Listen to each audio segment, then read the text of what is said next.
Conor's back. Well, he's back in the testing pool. So that means in 6 months he'll be able to fight. Which, what's that timeline exactly by the end of the year? And this is going to be, I'm assuming, Michael Chandler, unless something crazy or array happens. But also, if you've seen anything, they've been talking about 155, 175. They even mentioned 185, mentioned catch weights. But I'm genuinely curious where this fight is going to take place. Less than I'm concerned about who wins or who loses or what happens exactly. So, if you watched any of the sneak peeks of the Ultimate Fighter, you'll see that Conor's lugging around a decent amount of weight, muscle.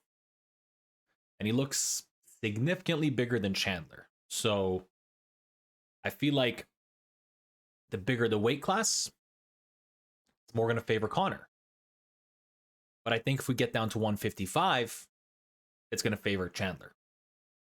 Just because he's a smaller guy, he's been more active, he's probably easy, he can probably cut pretty easily because he's, just like I said, he's more active. Conor isn't. Conor hasn't probably been 155 since that day that he fought Dustin. That's it. Since then, he's probably been 175, 180 plus every single day. And you can see by it, he's always does that little lat spread. He's a big guy. Big guy.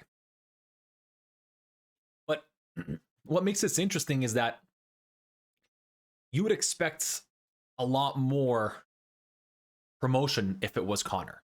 So there's something either weird going on, or maybe this is the promotion. Maybe the promotion is just to bring up random stuff from Conor, bring up the Ultimate Fighter, bring up, clips. Maybe they get in a little altercation. Maybe he says something funny. Maybe, who knows what happens. I think that's what's actually happening.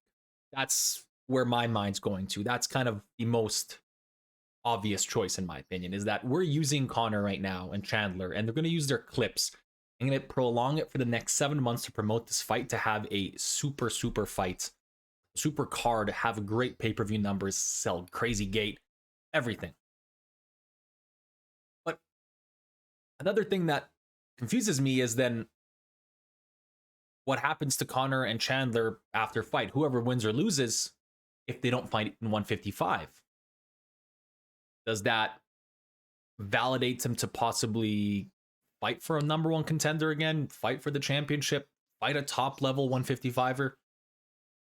That's where it's kind of confusing. And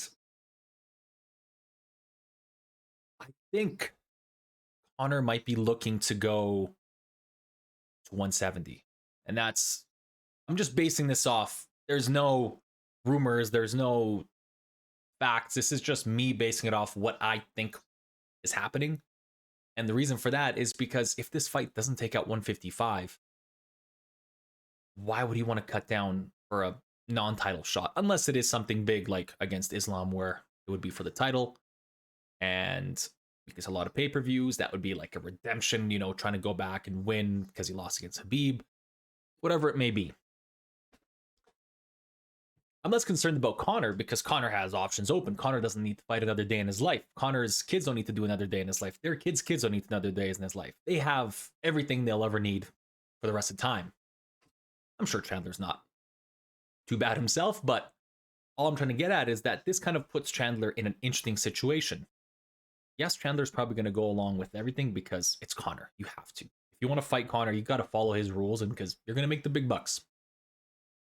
But then if Chandler wins at 170, let's say it is at 170 or 185 or whatever the weight is, not 155, what happens to Chandler after that?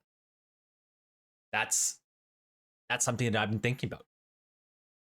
These last couple of days I've been out and about, traveling, and that's something that's constantly been going through my mind, is if they don't fight at 155, what does Chandler do? Who's his next possible opponent? Because we already got everything lined up in that division. We got Islam waiting for number one contender spot against Oliveira and Dariush. We got Gaethje and Poirier fighting for the BMF title. And excuse me, in my previous video I mentioned that was Jan and Pereira. I don't know why. Brain was fried. I apologize. But we got the top 5 guys just stagnant. They got 2 fights, and Islam waiting for a number 1 contender who's going to win and who he's going to fight.